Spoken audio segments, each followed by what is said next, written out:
Thank you.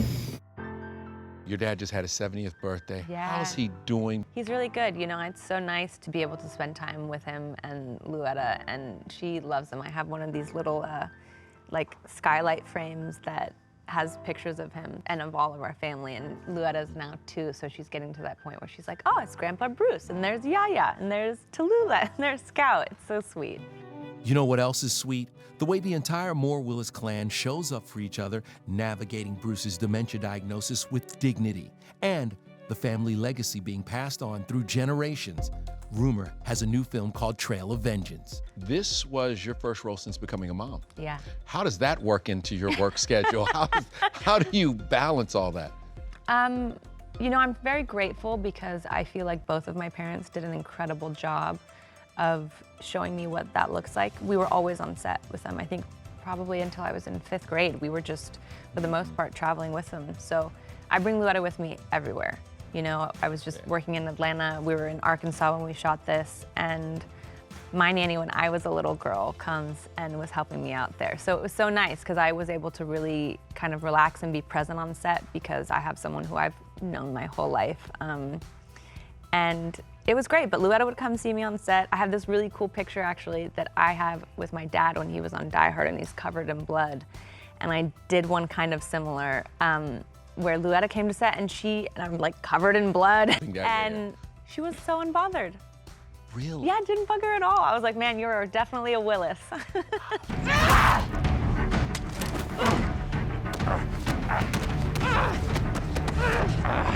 Minor, I like that. In the Western, in select theaters and on demand Friday, Rumer plays a widow trying to catch the man who murdered her husband with the help of a famous real-life private eye. You ready? Oh, I've been waiting for this day. You made a Western. I did. What made you want to step into that genre? You know, I watched my dad do Westerns, and so there's something, I think, any sort of period film that you get to do where you really get to step into the world, there's something so like delicious and tangible about it, right? Because you really get to be something totally different than yourself. So to me, this movie is like Western Kill Bill. Vengeance is a tricky thing, I think, for women, right? Because you never want to make, especially a woman, right? We never want to see a woman be too violent.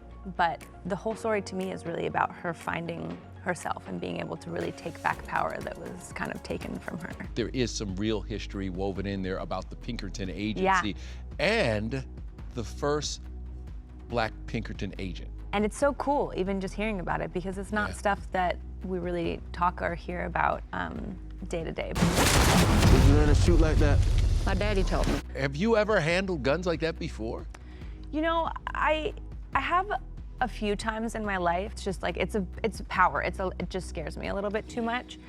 But, you know, we had an incredible stunt coordinator as well as kind of a weapons handler, and we were really safe and made sure, and so it made me feel comfortable. And I was like, I have a small child. I need to, everyone who's pointing a gun at anybody, we all need to see it. And everyone was really great about that on set. But it was heavy. Really? Oh my gosh, it's so heavy. They were like, we're gonna give you the big gun, don't worry. And it was like a massive, that's a huge rifle. I need to see this through.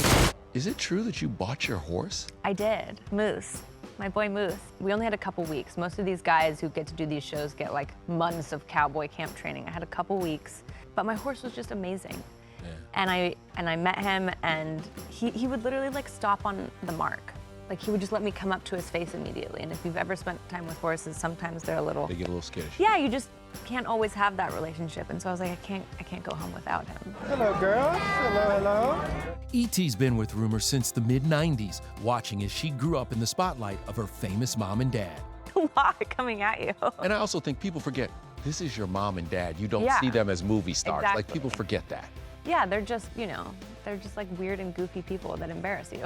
What was that like, that journey for you as a kid? Well, I think, you know, it's funny. I was watching this clip the other day of Beyonce's daughter, Rumi, on stage with her. Yes. And you see Blue, and she's very, like, she knows what's up. She's got it all handled. And you see Rumi's just, like, beautiful, So excited just in the moment. excited, right? Yeah. And in awe of everything that's going on. And I think There's a perception sometimes that if you grow up as a Nepo baby, since everybody loves that term nowadays, that you're unfazed by some of the, I don't know, the cool things that might occur, the people that you might meet.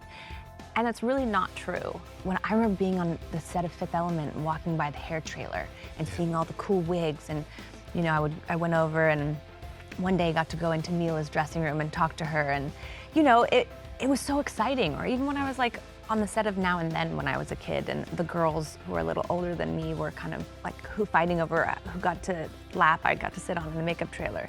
That was so kind of exciting. You can't necessarily go outside and maybe do normal things with your parents because it kind of could become a frenzy, but then at the same time, I was able to see so many beautiful places and experience and meet and be exposed to so many different people and different cultures and different energy, and I'm so grateful for that. I hope that I can do that for Luetta.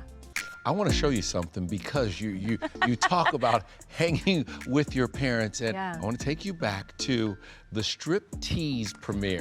Do you remember this? And your mom had the short hair, and so did all of you. Was that a moment of solidarity with your mom? So when she did G.I. Jane, which is why her head is shaved, Scout and I were like, well, we want to shave our heads too, and thankfully my mother did not let us do that, but we chopped off all of our hair on set, and we loved it. I can't believe it. We're so mini. Did you get any advice from either of your parents before you made this movie? You know what was great, actually, that my mom did, and I'm so grateful? She connected me with her dialect coach that she has when she's been doing Landman. Yeah. Because I had to have a particularly... It's so good. I know, it's so great. Good, right? So I really wanted to nail my accent in this movie because to me, it's one of the most distracting things if you don't do an accent right. I think I'm always taken out of it, and so I worked with this woman, and I'm so grateful because I've had a couple friends who are actually from the South see it, and they're like, you did a really good job. It sounds good. It's like, all right. Vengeance is mine, saith the Lord. This is the first time I've ever won anything as an actor. Your mom, this run for her, and the joy that people had in seeing her finally given the love award-wise. Yeah. What did that mean to you guys? Because that shot of when she won and you guys are Oh my home. God, we were losing it. They're a vocal crowd. I've watched my mom throughout my entire life, and she's such a hard worker. She works so hard. I mean, she's done so many roles over the years. And so to see her be acknowledged by her peers and by this community and this industry was, as a daughter and also as a fellow actor, it was so amazing to watch, and I just felt so proud. She was so calm and cool on the outside. I know, she's on always the outside. calm and cool. On the outside, how was she on the inside? You know, she is that way. Really? Yeah, she's very was that so way. composed. I know. I wish I could be that composed. I would be like, Right? you know, shaking everywhere. All right, we want to show you another vault moment. Oh God. This is the House Bunny from 2007. Oh, no. I'm still learning about this business, you know what I mean? I've been in it by association, but this is the first time I've really been out there as just a separate entity. God. Wow, look at this Justin Bieber haircut I'm rocking. I was like 19 years old. I'm doing an interview kind of voice.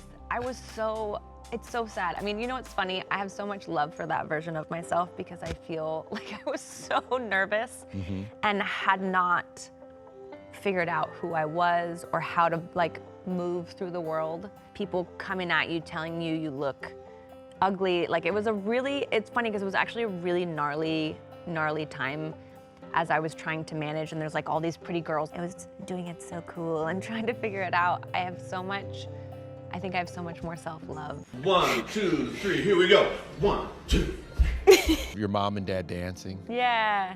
That's so cool. I think my family has, you know, from when we were really, really little, prioritized always being a family, and I think my mom really helped spearhead that for us. I have spent a life as a family and not having to split things or have a chaos in that dynamic, and I think that can be quite rare, obviously, in this industry, as we've seen with certain families. You know, it can be so contentious. So I'm really grateful for that. And Luetta gets 1,000 people that love her, you know.